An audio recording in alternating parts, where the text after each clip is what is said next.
Wait a second, everybody. Hold on, I'm here.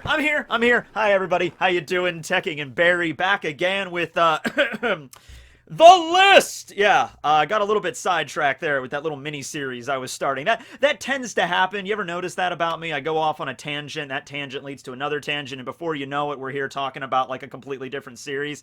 Yeah, but don't worry about it. We're back to it. We only have, like, 4 episodes of The List left. The last one will probably make you cry, yeah, so just prepare yourself, for that. But today we are talking about a group of villains in the story that I feel like do not get a lot of spotlight, and it's so weird because they are literally the fighting force that God selected to fight against all of the Blue Sea dwellers. Alright, this is literally Eneru's prime fighting force, the 4 priests, Om, Shura, Satori, and Gedatsu. Oh, we're gonna have fun with Gedatsu, definitely. We're gonna save Gedatsu for last, but yeah. You think about it, right? Like, Eneru was clearly God, or Enel, whatever you want to call him. He was clearly God. He had the power of lightning, so there you go, right there, right? And yeah, he had that divine power to sense other people's presences. I mean, you could say that was observation hockey, but observation hockey. I've never heard of that crap in this story. He clearly had this divine psychic power, right? And he chose these warriors to fight alongside of him. So they, like, these characters have to be the strongest in all of One Piece, right? Yeah, the sad thing is that the priests really don't get a lot of, like, stuff added to their characters. I mean, Oda always does the thing whenever he creates a character. They'll have, like, little quirky aspects of themselves. The designs are always interesting. Their little quirks are always interesting. But when it comes to the priests, yeah, compared to some other villain groups that the Straw Hats have went up against, like the priests are no CP9, you know what I mean? They're not like the Sweet Commanders or the Calamities or anything, they're just kind of there, to be honest with you, right? And they get defeated, and even the fight between Om and Zoro, which should be like, Om is supposed to be like the strongest out of the priests, and then Zoro is like, he's the swordsman. He goes up against number 2. Luffy always goes against number 1. That's usually how Oda set it up, especially back in those days. Even the battle between Om and Zoro was really not that crazy. It was a relatively short fight in all things considered, when you think of really good One Piece villains, typically the priests are not like the first ones that pop into your head. Maybe you might bring up Gedatsu, but I think that's less because Gedatsu was a serious threat and because he was such a memorable character in just the way he acted, because Gedatsu, I don't know if what Oda was going with there, but Gedatsu is probably, like, straight up the stupidest character in all of One Piece, and I think Oda was just trying to, like, direct that stupidity as, like, his main character. Like, he's so stupid he forgets how to breathe. He is so stupid he forgets how to blink, and all the little, like, jokes that go along with that. So Gedatsu is memorable in that sense, but who the hell remembers Shura? Like, Shura. Like, let's start with Shura. Let's start with him. Okay, so Shura. Shura dresses like a World War I era aviator, so that's cool. Like, the design is neat, and he's got, like, the goggles and everything, and the neat little mustache. He kind of looks like a villain from, like, a 1960s cartoon, like Wacky Racers or something, right? Like, you can see it, kinda. He's got a giant fire-breathing bird named Fuza, which, alright, that's cool. Like, you'd think from the setup I'm giving you, he dresses like a stereotypical cartoon villain, and he has a giant bird that can breathe fire. You think immediately, like, man, this is gonna be a memorable character, right? He uses a javelin with a heat dial in it, and he, like, stabs his opponent, like, cauterizes the wound, and then he has the ordeal of string, which is basically like a diet, caffeine-free version of the Ito Ito no Mi of Doflamingo's ability, right? Actually, now that I think about it, maybe that's the reason the priests don't get, like, brought up as much in the One Piece fandom, and that's basically because none of them had devil fruits. That was the thing. I think Oda was trying to present the concept of mantra or observation hockey in that arc, and he's like, okay, well, none of the priests are going to have devil fruit powers, but they're all going to have this ability of mantra, which is like a new thing at that point in the story, so they can kind of like sense where like life force is, and like they can determine like how to dodge attacks and everything like that, right? So that's going to be their edge. So they're going to have mantra, plus they're going to have their special abilities catered to their various ordeals, and so they're going to have like unique fighting styles focused around that. And like I said, in essence, those are cool. And you know what? I honestly think that it could have worked if maybe we got to see a little bit more of how they would utilize their ordeals. The most that we really get in that regard is Satori, when Satori fought against Sanji, Luffy, and Usopp. Like, Satori's ordeal of balls, or ordeal of spheres, whatever you want to call it, that's the one we kind of get to see in its full breadth. All the other ones are kind of like played off as like really like jokes, like Gedatsu's ordeal of swamp, or you know, Ohm's even ordeal of iron really didn't get that much screen time, right? So Shura's, though, ordeal of string, pretty damn cool. You know, he shows up at the sacrificial altar, Chopper is there, and Shura is the one that's kind of like, he's very brutal. His name literally just translates to carnage in Japanese, Shura. There's also a bunch of different translations regarding the priests, tying back to like religious terminology, of course, because, you know, Eneru is god of Skypiea. So in the case with Shura, his name means carnage in Japanese, but it's also another translation of Ashura, one of the realms in Buddhism. A lot of them tie back to Hinduism or Buddhism or Jainism in some way. Not all of them, but some of them do. I also did some research, and it turns out that Shura is also an Arabic word meaning a counselor. So in the Islamic world, that's relevant in that concept, and it's also a Sanskrit word for God itself. So Shura actually ties back to a bunch of different religions there, a bunch of different theologies. And you can see Oda had a lot of fun with their naming schemes, right? It's just that, you know, their characters aren't really much beyond that. So Shura shows up, he kind of explains the whole idea of like how the survival game is going to Chopper, and then he attacks Chopper. Chopper's freaking out. Chopper doesn't really fight Shura all that much, because Shura has like the ordeal of string, but he also has the whole concept of like fire going on. Shura has a lot of stuff thrown in there. He's like, I use string, but I also fly on a giant bird, I'm dressed like an aviator, I have goggles, and I use fire. So, you know, he's sitting there trying to think of his concept, like, what's my theme gonna be? And he's like, you know what, it's gonna be like 3 or 4 different themes that I'm really gonna rock here. But he starts setting the Mary on fire with Fuza and with his heat javelin, a combination of the two. Fuza, by the way, cannot actually breathe fire. I believe it was a flame dial inside of like Fuza's beak that allows the bird to actually breathe fire. So it's not like a fire-breathing bird, but it's a really intimidating bird that's like native to the sky, right? And so Chopper takes the whistle that was left by Gonfall and then blows it, and then freaking Gonfall shows up, and that was a cool fight. That was a really awesome fight to see Gonfall, this old like Gondorf looking dude, fight against Shura. Shura busts out the ordeal of string, which, like I said, is essentially like a weakened version of the Ito no Mi here. Basically, the power of dental floss. Hold on a second. Yeah. There we go. Yeah. The power of dental floss. Tensile strength times 1,000,000. You can't break this.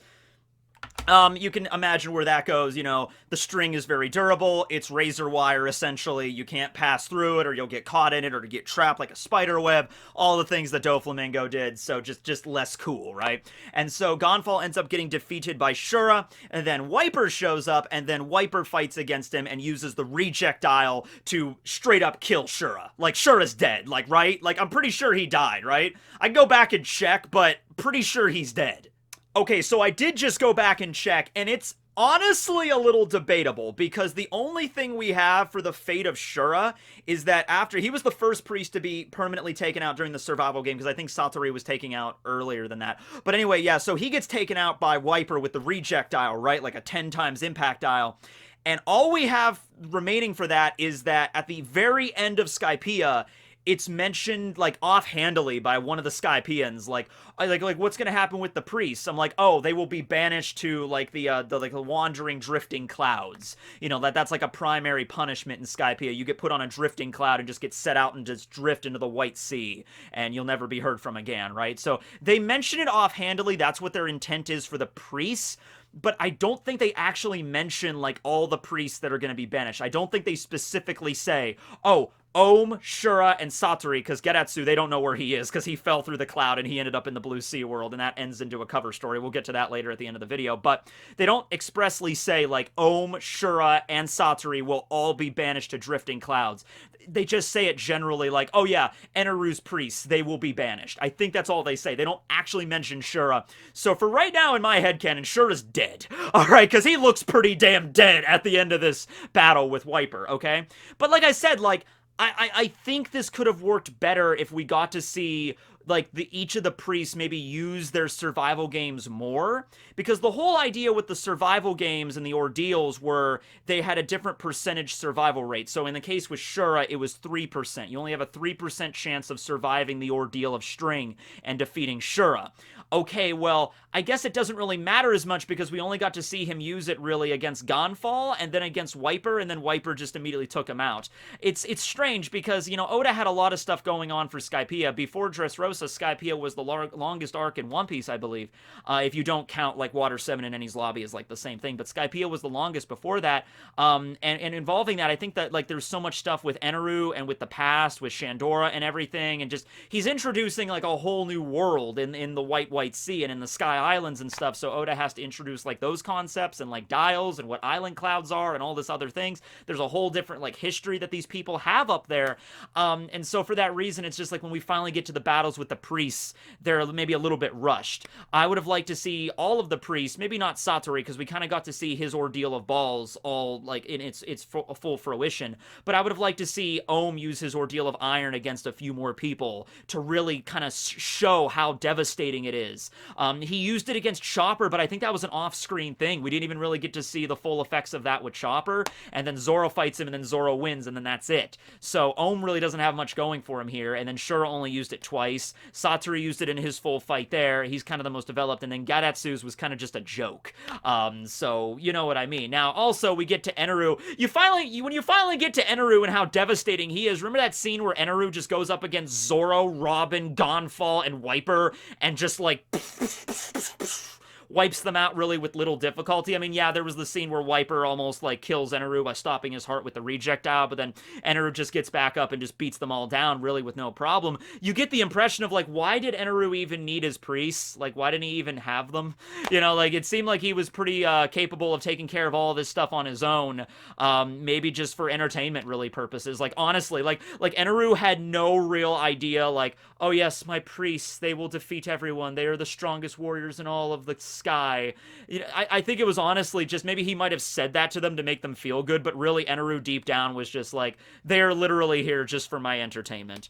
Just so I can sit back and, like, it's not fun if I have to fight all the time. If I could sit back and watch other people fight, that would be more entertaining. So honestly, I think that might have been just the purpose of Shura. But of course, later on, Oda repurposes the ordeal of String, and we got to see more String moves with Doflamingo's Devil Fruit.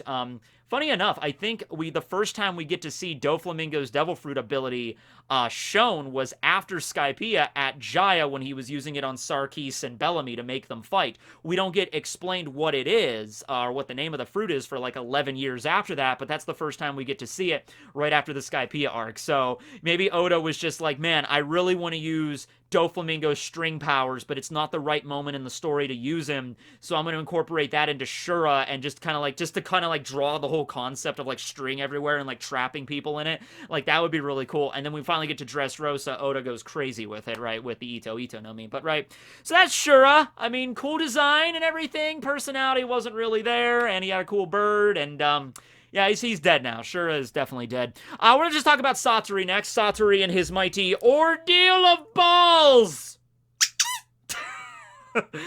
Sorry, Duchess. I had to, go and raid your little bin with all of her dog toys in there, so... Yeah, okay. Right, so Satori, let's first talk about the name. Satori, as I'm sure a lot of people have probably heard this term before, as well as with Ohm. You might know where these come from. Satori is a Buddhist term for enlightenment. There's also another Japanese term called Kensho, which is like interchangeable with the word Satori, basically just meaning, seeing nature, seeing the truth of the world, right? And also because Satori was the first character to really introduce the concept of mantra fighting against Luffy, Sanji, and Usopp, using the mantra, the observation hockey, to sense an attack coming and dodging it and knowing where everybody's at. That's kind of a double meaning to the word, where Satori, it connects back to Buddhism, but it's also like seeing all things or seeing the true nature of an enemy, and so that's kind of what observation or mantra is. So that kind of ties back to that. So his ordeal of spheres or balls, and hey, remember back this wasn't during the 4Kids era, this was actually during the first era of Funimation. They were actually called the IQ tests. Remember those? Because there was a period there where 4Kids dubbed One Piece all the way up to the end of Alabasta and the Rainbow Mist arc for some reason. They dubbed that one specific filler arc. But after the Rainbow Mist, it was no longer 4Kids. Funimation took over dubbing, but there was no break in between. So literally growing up, it was watching the Rainbow Mist on Saturday nights on Toonami, I think. And so at the end of one Saturday night, you had like, okay, that's the end of the Rainbow Mist arc with 4Kids. The very next week, completely different voice cast. Completely different voice cast. They included the opening titles and everything in the original titles of the episodes and stuff, kicking off Skypiea and Jaya. And it was so like, wait, what? Like, why did all the voices change in the span of 1 week? So there was a little bit of a period there where, yeah, the Funimation cast took over, but they still had to like keep the consistency of the names and things. Like 4Kids had changed Ace's name to Trace. So even though the Funimation dub took over, they still called them Trace to be consistent with what 4Kids did, right? And so they finally get to Skypiea, and they weren't the Ordeals. Later on, when Funimation went back and redubbed it, they called them the Ordeals again. But in the first wave of the Funimation episodes back on television, which I don't think any DVD versions of these exist, any other media, that just literally just what existed on like Toonami or maybe Jetix back in the day, and they called them the IQ orb test or the IQ string test or something like that. So interesting name. But anyway, yeah, so Satori has the ability to create spheres or balls. And the balls are like pieces of cloud, like dials, like just little like milky balls, like Milky Balls just kind of floating around his little domain, and his domain kind of has the Milky River where the Karasu, the crow ship, kind of travels through with Sanji, Usopp, and Luffy. And the idea is quite simple. The survival rate is 10%, so pretty much, you know, it's the second most successful survival rate beyond Gedatsu's, because Gedatsu's is 50%. His is the easiest, Ohm's is the hardest. It goes Ohm, Shura, Satori, and Gedatsu in terms of most difficult to easiest. And so while traveling along this milky road, you come in contact with these spheres, and then random stuff just pops out of the sphere to attack the enemy, or not. It could be literally random, like the spheres could be empty, or they could be filled with spikes. There was a crab in one of them, although it wasn't a giant metal crab, so you lose points for that, Satori. And then there was another one filled with arrows, and there's another one filled with flowers. You know, just random stuff filled in these orbs. And Satori the entire time kind of looks like an orb himself because he's a really rotund gentleman. He's bouncing around with his like glasses in his hair, and he's like, oh ho, everyone! And he's just kind of like jumping around on the balls. Hello, everyone, I'm Satori! Ho! And so he's jumping around. You know, I'm watching, I'm rewatching the Venture Brothers right now because it was announced that the Venture Brothers were canceled. They might be coming back on like another program. Maybe HBO Max might pick it up, so they might not be canceled for good. I'm hoping they're not, but I'm a huge Venture Brother fan, and I'm just thinking about like if Brock Samson was going up against Satori, because there's a few moments in the Venture Brothers where Brock is this big dude with like just like rippling muscles and a mullet and just like a combat knife, and it's like there's some idiot just jumping around like, I am the Inquisitor! Welcome! Ha! And Brock is just like, you're an idiot! And just punches him in the face. It just like, that's kind of like Satori's like jumping around. He's like, it's like, it just takes out a knife and just throws it at him and just pops him like a balloon. And just, it's like, God, that guy was stupid! And just walks away.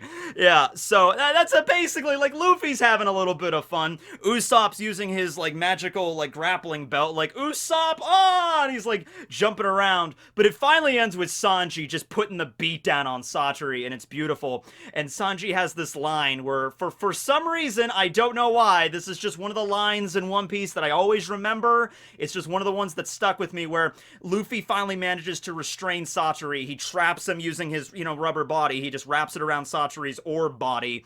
And then Sanji's like, and therefore I declare this IQ love test, or the ordeal of love. And he just like spins up and he's like, and now you must tenderize the meat, and just brings down his foot right on Satori's head and just knocks him out, and then just defeats. I mean, look at that. That is a defeated man right there. He is just completely just devastated there. and he gets the crap beat out of him, and that's how Satori loses. He also had a giant ball dragon. I'm not sure if that one was a duck either, or, hey, there's a lot of foreshadowing in this, you know? Shura's string ordeal is a foreshadowing of Doflamingo's Ito Ito no Mi, and Satori's giant ball dragon is a foreshadowing of Kaido. So there we go, yes, of course. So yeah, that was Satori ordeal of spheres, or orbs or balls, and, you know, odds of winning are 10%, but I think the Straw Hats kind of raised those a bit, right? So next up, let's talk about Ohm. Poor Ohm. Ohm was the one that was supposed to be the coolest. Look, when I first started watching Skypiea, when you all first started watching Skypiea, or reading Skypiea, or however you were introduced to Skypiea, you watched the episode of Skypiea episode, I don't know, but the episode of Skypiea episode, but whatever. You're watching it, right? And when you get introduced to the priests, like, Ohm is like the cool guy, right? He's got the cool shades, and he has a giant sword, right? And he has a dog named Holy, which is like a giant, like, Labrador retriever, and just chilling out behind him, and Holy is just there. It's like, Holy's a good dog. Holy's a really good dog. But I thought, like, okay, Ohm is gonna be the most badass, he's the strongest, he's got a sword, the ordeal of iron! I don't think this is real iron, maybe it is some kind of iron, I don't know. But anyway, yeah, so he really doesn't do shit in this arc. Like, really, he doesn't. Like, he's the last priest standing in the survival game, and his ordeal is the ordeal of iron, and it's like the ordeal of iron, like, barbed wire death match. So he basically, kind of also going along with Doflamingo's birdcage, so this is the foreshadowing for that, because that's basically what his ordeal is. He creates, he has a very rare dial. It's the only one of its kind we see in the entirety of Skypiea and since then, and it's the Ensign dial. And the Ensign dial, or the iron dial, is basically takes like a giant pummel on the back of Ohm's sword, on the bottom of his hilt, and he uses the power of the Ensign dial to basically create a malleable sword made of ironclad, so it can kind of change the shape and get, oh man, that reminds me of something. There's another anime where there's a character that has that, and it's really obvious right now, but I can't think of it. Someone let me know. There's probably a character in, like, Bleach or Hunter x Hunter that has a sword like that, that's, like, malleable shape that can, like, change it whenever they want, but for some reason, I can't think of it right now. I'm just blanking. It'll probably occur to me at a random point later on in the video. But anyway, the sword it can change shape whatever he wants. So he can change its shape to, like, an iron wall, so Ohm can literally hold out the sword and just turn into a wall, and Zoro, like, runs into the wall. Or he can make a fan shape, or, like, a fork shape to, like, stab him, or, you know, any kind of shield, or like a spear, and he could stretch it out, or he could use it like a whip, and he's just kind of using the Ensign dial, turning his sword into a whip, and just, like, flinging it around the battlefield, and Zoro can't really get close to him. But at the end of the day, the whole battle with Ohm it's like one chapter in the manga, really. And at the end of it, it's really just setting up Zoro to use his 108 caliber Phoenix. That's all it is. Because the entire time Ohm is fighting him, Ohm is just like, you cannot get close to me because I can use my sword as a whip. Therefore, if you cannot get close to cut me, you cannot win. Basically, Ohm is just, like, yelling to Zoro, like, hey! Unless you have a technique that can be used as a projectile, you cannot beat me. It's a good thing that you didn't introduce a concept earlier on in this arc that allows you to use a flying sword technique. That's a good thing, because if it was just you with your regular swords, you can't beat me. And then Zoro's like, 36, 72, 108 caliber Phoenix! And it was kind of clever, because Ohm has Mantra too, and Zoro is hiding behind a wall, like in the ruins, and Ohm fires the sword through the wall, and so therefore, though, Zoro can, because it kind of takes a little bit for the whip to kind of break through the stone, and Zoro knows exactly the point where he's going to be standing on the opposite side, depending on where the cracks in the wall form, and then he uses 108 caliber Phoenix, and then just, boom, blasts the wall, breaks the ironclad, and then just defeats Ohm. Which shouldn't really surprise anyone, because literally the last major fight that Zoro had previous to Skypiea was fighting Mr. 1 Das Bones in Alabasta, who had the power of steel. You know, steel, the thing that is stronger than iron. So literally we went from Zoro learning observation hockey, learning to calm himself, and like, I can cut through anything. And then he slices through Mr. 1, who's made of steel, And then in the next arc, it's against a guy that's not even made of iron. I have a sword that is made of something similar to iron. Zoro's just like am I the only one that was kind of like underwhelmed by that? Like, well, Zoro can already cut through iron, he can cut through steel, and it's not like you're made of iron, you're just a normal flesh and blood Bricken. You could be cut through very easily. So literally all Zoro has to do is just dodge your whip or get in close or use the 108 caliber Phoenix, and you're pretty much, oh yeah, you are pretty much just defeated by that alone. So yeah, I feel like there should have been more to him, right? Like something else. Like he uses the Ordeal of Iron, and it's supposed to, by the way, yeah, the Ordeal of Iron is supposed to have a 0% survival rate, implying that just using the barbed wire like birdcage to trap the opponent in, like, the opponent cannot escape my ordeal. They're left inside with me, a man that has a sword that can turn into malleable iron, like liquid metal. Maybe that's what I was thinking of, Terminator 2, I guess. Maybe that's the closest thing maybe I was thinking of. But it's just like, trapped inside of a birdcage with a man with a malleable sword. There's no possible way you could survive this. 0% chance of making it out of here alive. I think Ohm was kind of fudging his ordeal. I mean, even if you want to take away the fact that he was fighting Zoro, and I mean, Zoro is pretty strong, but, like, I would put it, like, I don't know, 25% chance, 30% chance of survival. Shura's probably wasn't been... Shura's might have been the most devastating out of all of them, honestly, now that I'm thinking about it, right? But his is, I don't think, 3%. I think Shura's could have been maybe around 25%. Satoru's was probably, like, closer to, like, 40. Gedatsu's is probably higher than 50, honestly. Because it's probably better chances of a coin flip that Gedatsu's gonna be an idiot and fall through the damn clouds. But we're coming up to Gedatsu next. And Om is, of course, a very prominent, it's like a chant in Hinduism. It's an important syllable there, like Om, so that's where that comes from. It's also a way to measure electrical output, which, because Eneru has the power of the Gora Gora no Mi, that's honestly the first thing I thought of. Like, when I heard his name was Om, I thought, oh, like ohms, because I was in school at this point learning about, like, electrical resistance and stuff, like in like science class or whatever. I'm like, oh, it's measured in ohms. So I'm like, oh, that's why his name is Om, because Eneru uses electricity. But no, it's like a double meaning, I think, what Oda was going for there. Oh yeah, that's another thing too. I'm sorry. I've been calling it the Ensign dial. That's just how I've been calling it. But I think because it's based on a German word, and I think it's originally pronounced Eisen.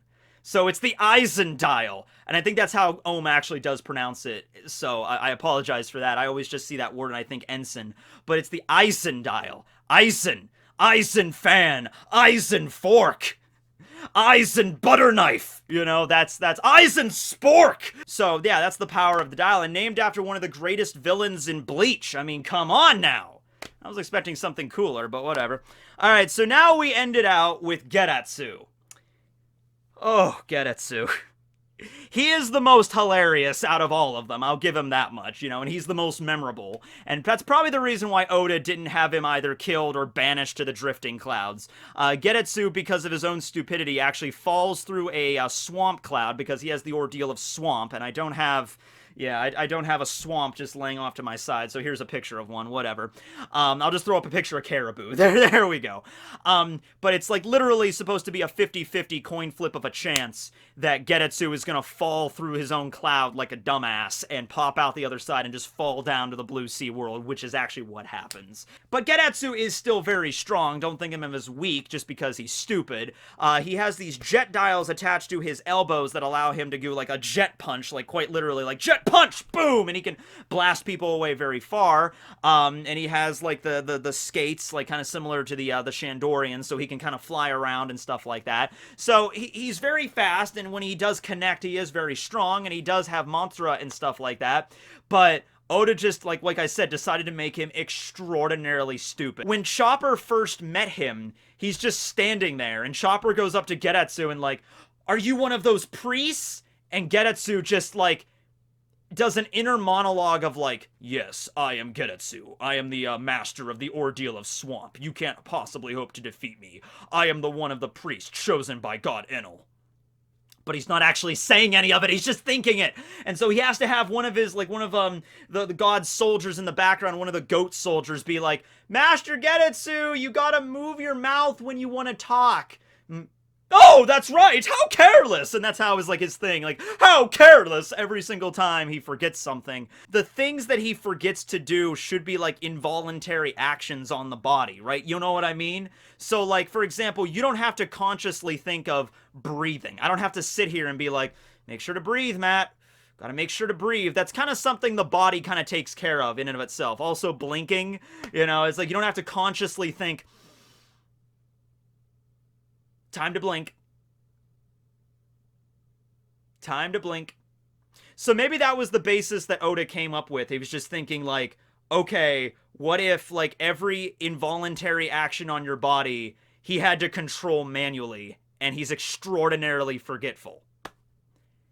And the gag continues when he falls. I'll get into it now. So he fights Chopper, and Chopper actually does get the victory out on him, and that's really cool because like Chopper defeated Kuromarimo during Drum Island, but he had to team up with Usopp to fight against Mr. Four and Miss Merry Christmas during Alabasta. So this was one of the first major fights that Chopper had alone, by himself.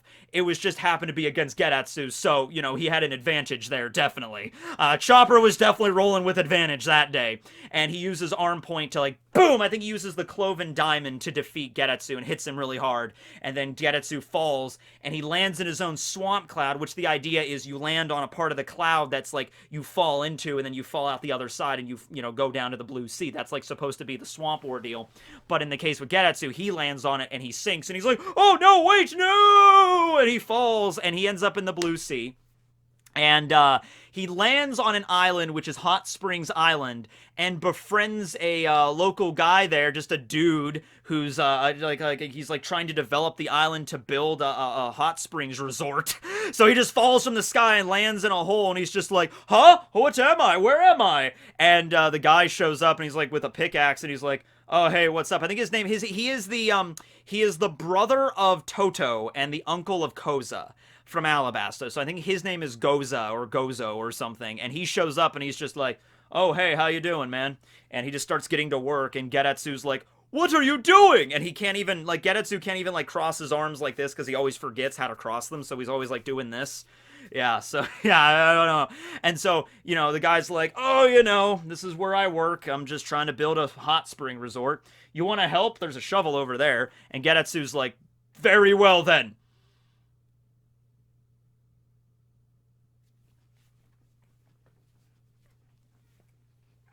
I blinked, but he's like, he does it without blinking or without breathing. At one point, he's digging a tunnel while standing on a wall. Like, he tries to eat sandwiches with his ear at one point. I don't know.